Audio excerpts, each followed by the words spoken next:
Bathara Kala, ana apa Kyai Dalang? Mula iling-ilingen.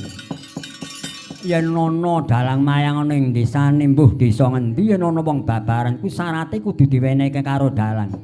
Gen disuwuk karo dalang den diwenehi jeneng karo dalang.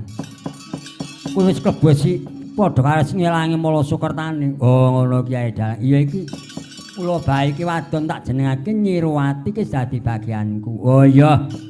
Yen ngono sakora sok lakon ganggu daya mung aku njaluk sajen olehmu dalang Kyai Dalang.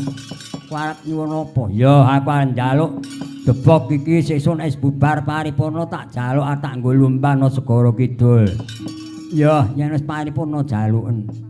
Lan aku njaluk sajen tumpeng werna telu ya tumpeng robyong, tumpeng kendhit, tumpeng rajek wesi.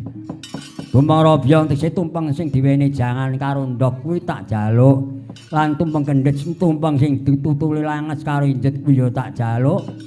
Tumpeng rajek wesi tumpeng sing dicublesi dom kuwi ya tak jaluk.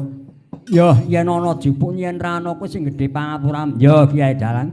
Weh yen ngono aku tak mulih nyang papan sekait ya kono bae nyang papan kula